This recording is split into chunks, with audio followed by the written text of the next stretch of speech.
अधिक मास संपण्याआधी घरात आणा या 7 शुभ वस्तू. श्री स्वामी समर्थ. नमस्कार मित्र आणि मैत्रिणींनो. अधिक मास म्हणजे धोंड्याचा महिना हा अत्यंत पवित्र मानला जातो. या महिन्यामध्ये केलेले दान, पूजा, जप, तप, काही शुभ गोष्टींचे घरात आगमन विशेष फलदायी मानले जाते. पण तुम्हाला माहीत आहे का, अधिक मास संपण्यापूर्वी काही वस्तू घरात आणल्या तर घरातील नकारात्मकता कमी होते आणि सकारात्मक ऊर्जा वाढते असे मानले जाते.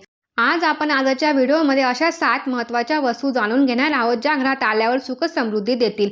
या वस्तू कोणत्या आहेत ते आपण आजच्या या व्हिडिओत जाणून घेणार आहोत. त्यासाठी व्हिडिओ शेवटपर्यंत नक्की पहा. अधिक मास संपण्याआधी घरात आणा या 7 शुभ वस्तू. 1. तुळशीचे रोप. तुळस ही केवळ वनस्पती नाही तर तिला माता लक्ष्मीचे रूप मानले गेले आहे. घरात तुळस असणे अत्यंत शुभ असते. घरात तुळस असल्यावर वातावरण पवित्र आणि प्रसन्न राहते.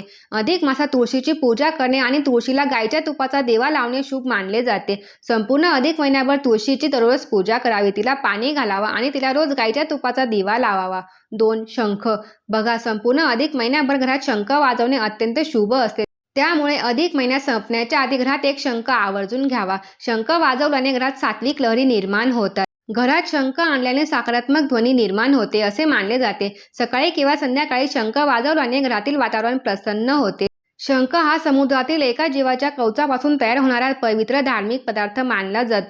हिंदू पूजेमध्ये शंखाला विशेष महत्त्व आहे. पूजा, आरती, वास्तू आणि धार्मिक विधींमध्ये शंख वाजवला जातो. अनेक परंपरांमध्ये शंखाचा नाद शुभ मानला जातो. या शंखाचे सामान्यतः 2 प्रकार पडतात. 1. दक्षिणावर्ती शंख. धार्मिकदृष्ट्या अत्यंत शुभ मानला जातो. हा शंख वाजवल्याने माता लक्ष्मी लवकर प्रसन्न होते. 2. वामावर्ती शंख. हा पूजा आणि शंखनादासाठी जास्त वापरला जातो.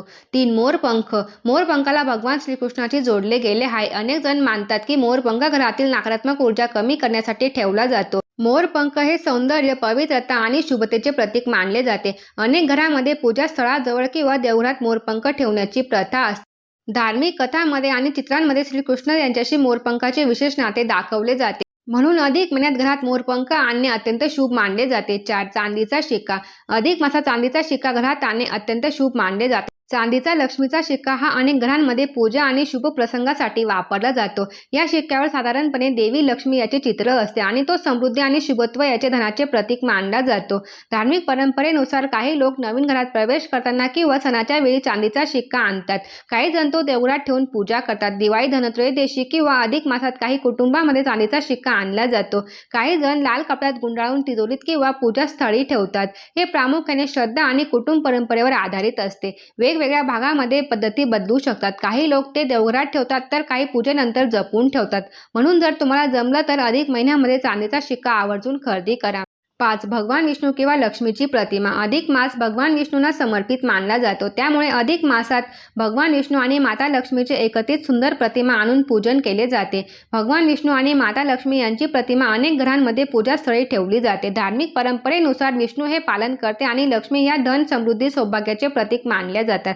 अधिक मासाशी जोडून काही लोक मान्यतेमध्ये लक्ष्मीनारायण प्रतिमा घरी आणणे शुभ मानले जाते, कारण हा महिना भक्ती, जप, दान आणि पूजेसाठी महत्त्वाचा मानला जातो. पूजा करताना प्रतिमेसमोर दिवा लावावा, फुले आणि तुळशीपत्र अर्पण करावे. त्यानंतर ओम नमो भगवते वासुदेवा या मंत्राचा जप करावा. 6. पितळाचा किंवा तांब्याचा कलश. कलश हा हिंदू धार्मिक विधींमध्ये अतिशय महत्त्वाचा मानला जातो. पूजा, गृहप्रवेश, विवाह, नवरात्री किंवा इतर शुभ कार्यामध्ये कलशाची स्थापना केली जाते. आपल्या परंपरेनुसार कलशाला मंगल, समृद्धी आणि पवित्रतेचे प्रतीक मानले जाते. कलश स्थापना करताना सामान्यतः कलशात स्वच्छ पाणी भरले जाते. आंब्याची पाने ठेवली जातात.